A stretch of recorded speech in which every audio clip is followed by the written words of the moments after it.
Welcome back to the Equilibrium Report, where we cut through the curated smiles, the influencer lighting, and political Disney princess veneers, and look at what's really going on beneath the surface. Today, we're talking about one of the oldest tricks in propaganda, weaponized likability, and how the modern left, along with huge chunks of the general public, keep falling for it like it's brand new. And the perfect case study, Jessica Denson. Humans are wired to trust people who look approachable, calm, and emotionally stable. Politicians, influencers, and professional grifters know this. They lean on soft voices, friendly smiles, performative empathy, non-threatening tones, therapy speak, and healing language. When someone looks pleasant and speaks softly, people shut off their skepticism. And no political group falls for this harder than the contemporary American left. Why? Because the left assumes the nice people must be the good ones. They want to believe sincerity. They want to believe in redemption arcs. They want to believe someone escaped the dark side. And that opens the door for opportunists. Let's be extremely clear. Jessica Denson wasn't just some Republican voter who changed her mind. She was deeply embedded in the MAGA machine. She worked for the Trump campaign, advocated for MAGA messaging, was a public defender of Trump world, built a reputation inside the right-wing ecosystem. Now, she's being embraced by the liberal media industrial complex as a truth teller, a whistleblower, a reformed insider, and a brave voice of democracy.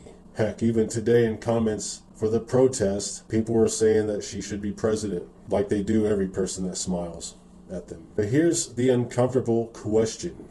Why does switching teams suddenly turn untrustworthy political actor into a beacon of truth? Marjorie Taylor Greene.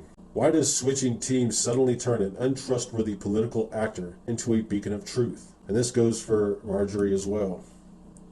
But nothing about her background changes. Only the audience changes. And yet, the left is rolling out the red carpet for all these MAGA opportunists and flip-floppers. Why is that? Because she smiles politely, or because they smile politely. As for Mom Donnie, that's all it takes. All it takes is a smile, tell people what they want to hear, and that's it.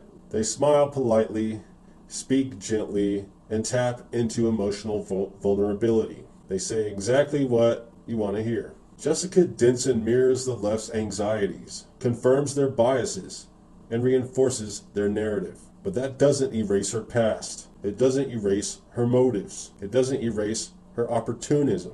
It just means she figured out which audience is easier to sell to right now. And as you can see, she's piggybacking off all these movements, trying to build her new platform. Jessica Denson is not an anomaly. She's the template. The left keeps falling for nice people. Former Republicans who see the light. Professional influencers who suddenly get political. Grifters who reinvent themselves every election cycle. Podcasters who brand themselves as reasonable centrists. Activists who hide ambition behind empathy. The formula is simple. Say something the left desperately wants to believe. Deliver it with kindness and emotional vocabulary. Call the other side dangerous. Get rewarded instantly with trust, attention, and platform opportunities.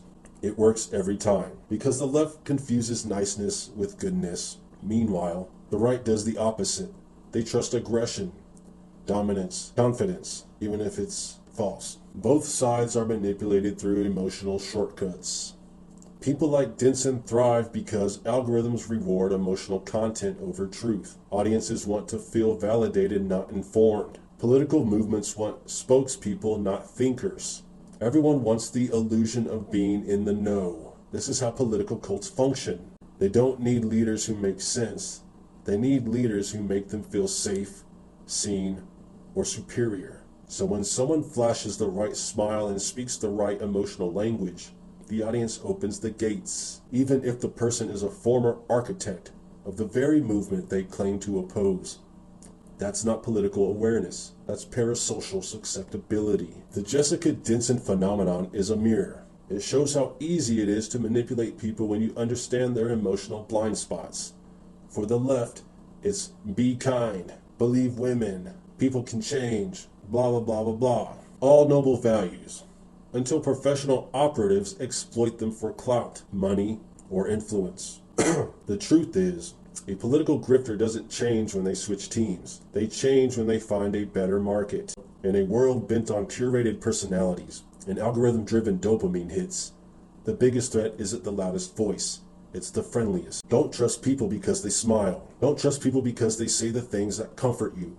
And don't trust someone because they suddenly discovered your side. Trust actions. Trust patterns. Trust consistency. Because anyone can learn the script. Anyone can rehearse sincerity. But only truth stands up without theatrics. This has been the Equilibrium Report, where we don't pick sides. We expose the game. You are watching the Equilibrium Report. Stay free, stay true, stay defiant.